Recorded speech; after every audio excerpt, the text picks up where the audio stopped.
Hey guys, so welcome to my channel.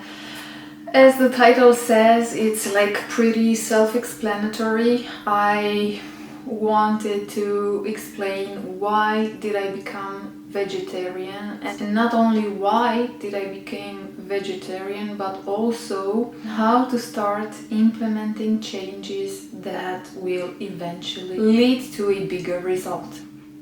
Not only that, but also how we are taught lies, and that the food pyramid is like very sneaky, and how we are constantly having negative opinions about a lifestyle without even trying it. And lastly, how these changes are going to benefit you and change your life. So it all started with my curiosity about this lifestyle, because I'm a really logic person and I like to assess before I test. So I believe that's why it was so easy for me to make this change, because I had searched before what that meant.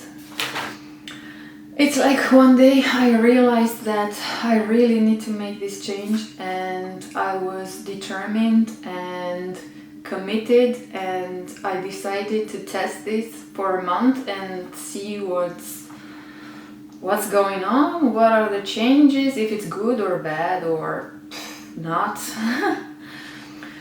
And also I was certain from the start that I would eat eggs and cheese and like yogurt, because I have a really sensitive stomach, and I had tried to eat before like tofus and beans and all that, but I was constantly bloated and gassy and not felt really great when I ate that. And this happens to me even when I consume whey products like whey bars or whey shakes or whatever. Like, I am focused on gaining muscle, as much muscle as I can naturally, and had tried like various proteins before. So in the end, after all these trials, I chose a protein shake from Natural Mojo, which is a mix of multiple sources of protein. And for me, it works like really well. I didn't have any problem with it. Not to mention, it contains also a lot of superfoods. So it's a win-win. It's a must. Yeah, so let's go back to the choice. I was very committed and started to plan my meals so that I won't miss any of my macros like protein and carbs. Because the fats, I like my fats, and I also hate bland tasting foods. But I'm also aware that a little bit too much fat can be negative, and your lifestyle will be a little bit messed up. But also, you must know that being a woman, you are much more concerned with the fat intake than the men, because your entire hormonal system depends on eating fat. And if you are going way too low with your fat intake, you might mess up your hormonal system. And this might take like weeks, months, or sometimes even years to recover from it. So be very mindful of that. And I had also seen a lot of stories with women that had messed up their hormonal system and evidently lost their periods and their sexual drive. So yeah, it is a thing to consider. Yeah, so now back to the eating eggs and cheese. We are being like taught that the vegan food sources are incomplete, Yes, but if you pair it with another source, you make it complete. So I don't know why you shouldn't choose a vegan source. We are also taught that meat contains all the essential amino acids that our body needs to thrive. But we are never ever taught about how hard is this meat eating on our digestive system. And that beef and pork are the hardest on our digestive system.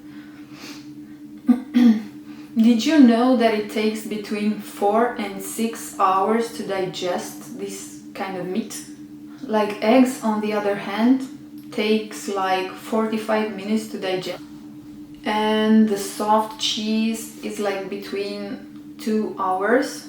It's only the hard cheese that will be digested like slower.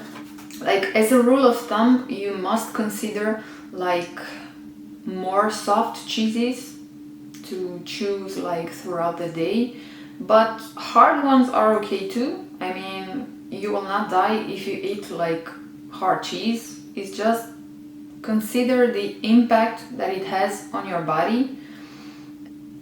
It's like the more fat it contains and the more mature the cheese is, it will be harder for your digestive system to process it. That's all.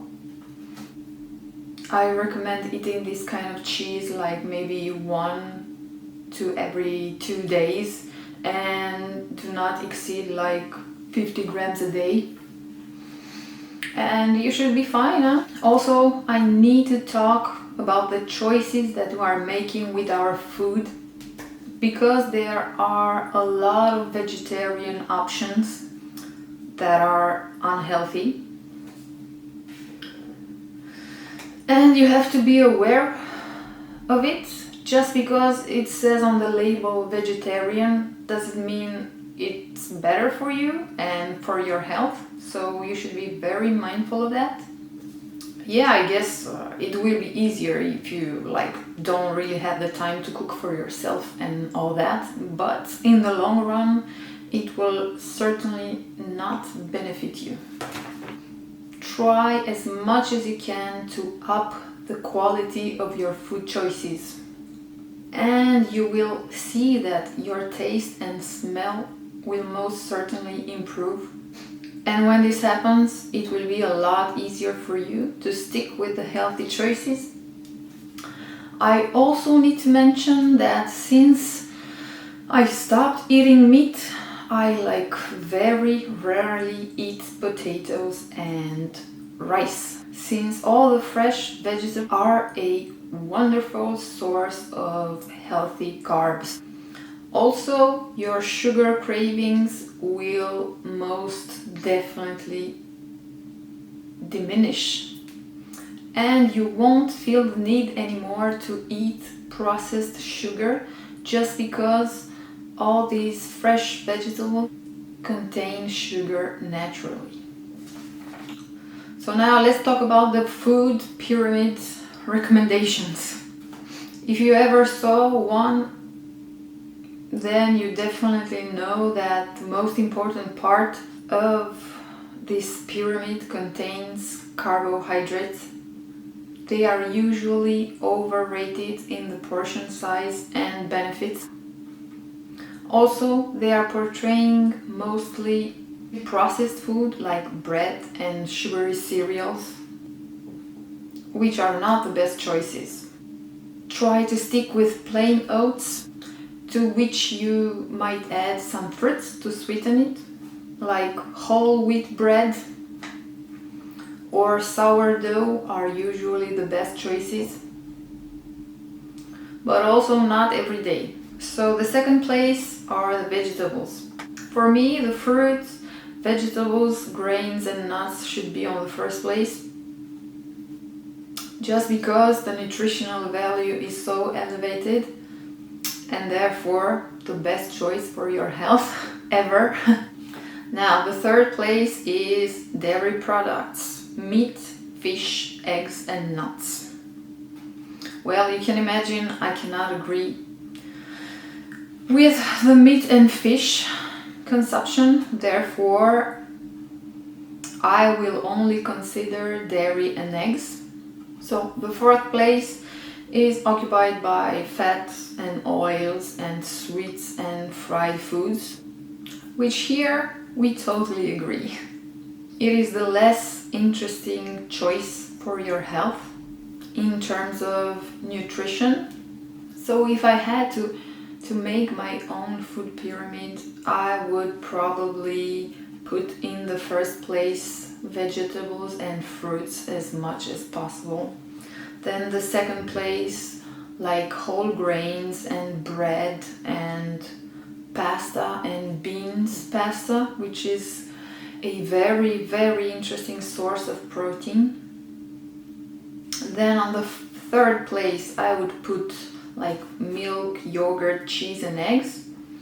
Then the fourth place, the nuts and seeds, which are very, very caloric, and you should be very mindful when eating them, but you must eat them because they are very healthy sources of fats and monosaturated fats, not saturated fats. So yes, definitely a yes.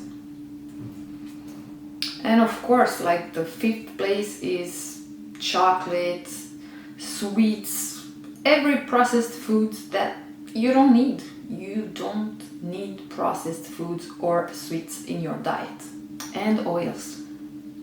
Because most of the oils that we find like in supermarkets are bad quality oils that are hydrogenated and very, very bad for your health. You should stick like with virgin olive oil, and for the sweet, like if you want to make like a pancake, you can use the coconut oil, which comes in flavored versions. Like if you like the flavor of coconut, that's okay, but if you don't like the coconut flavor, you can buy the oil with no flavor. So yeah, it's a little bit more processed, but you gotta do what you gotta do if you don't like the coconut taste.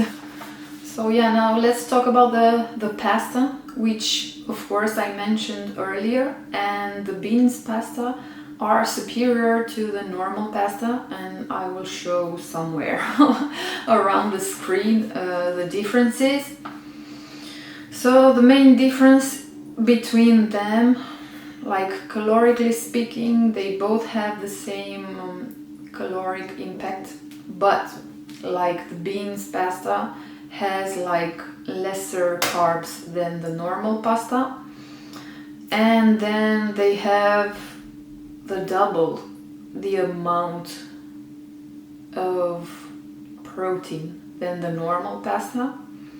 The fat is like the same, and yet again the fiber intake is like twice as big as the normal pasta, which is like 3 grams, and the beans pasta is like 6 grams per 100 grams of product. So you should definitely consider like the bean pasta. Is really, really fire. So now back to the lifestyle choices. We are sometimes like so reluctant to change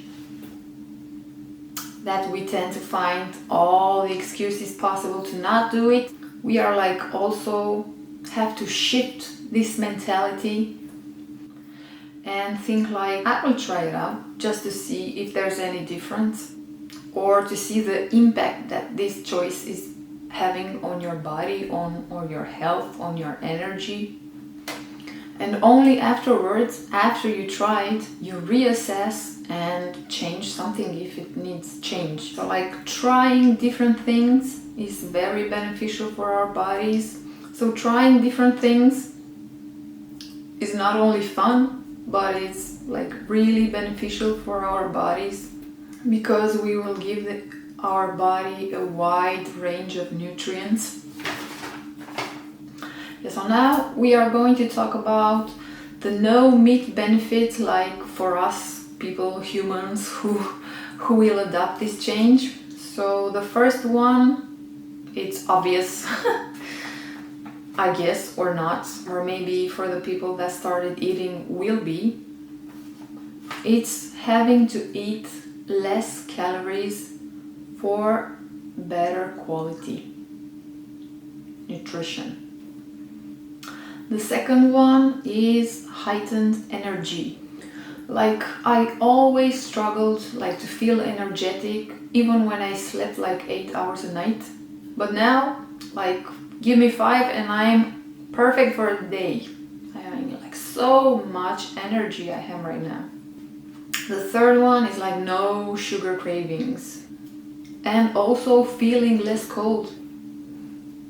Now let's talk about the no meat benefits for our planet, which is the most important one, I guess. So the first one is a lot of land is wasted on growing animal food instead of vegetables that we can eat. The second one is it takes between 100 and 200 times more water to raise like 450 grams of meat than 450 grams of plant-sourced food. Plus, the livestock is like one of the biggest polluters of our fresh waters. And the third reason is it's ethical and it's cruelty-free. Animals deserve a dignified life. They are intelligent, gentle creatures that have a bigger emotional intelligence than us humans. And also the vast majority of meat is produced in like green conditions. And even if it's better sourced, it's like still murder. Yeah, so there you have it, guys. I hope it will be helpful. I hope that you will see my point of view and more of you will choose to not eat meat only because the animal suffering is like it had reached a point of no return. It's like we are abusing animals for everything. We're like testing on animals. We're like putting them in a zoo or in the circus, or we are like breeding them to be productive, to make more milk, or I don't know, make more meat, or we just cut them because they are not enough productive. Like I saw farmers killing their beasts because they didn't give enough milk. So this is like really bad. It's like also we give a lot of powers to the farmers which literally play with the genetics. We should really be mindful of that and stop that. It is not possible to do that. So yeah, I feel a lot of pain when I'm talking about that, but I hope you can feel the pain too, because once you feel the pain, you can never ever choose to eat meat again. So I wanted to do this video not only to speak about all these issues, but also to show people that actually it can positively impact their health and their energy levels by doing this choice, by not eating meat. It's like you are going to be far more energetic than you were ever before. And like, I guess, who doesn't want that? We all like to feel energetic and vibrant and good, and not having to take medicine and go to the doctors and having all these illnesses. We should all consider this change because it's really beneficial. Yeah, I wanted to test my blood also after 1 month of not eating meat, just to see the impact that it has. So yeah, I should do it like next week. So I'm going to pin that in the comments just to let you know if everything turns out okay, or if I have any deficiency. I will put it in the comments so you all know what happened. Yeah, so I guess that's it. Yours in health. Until next time. Bye.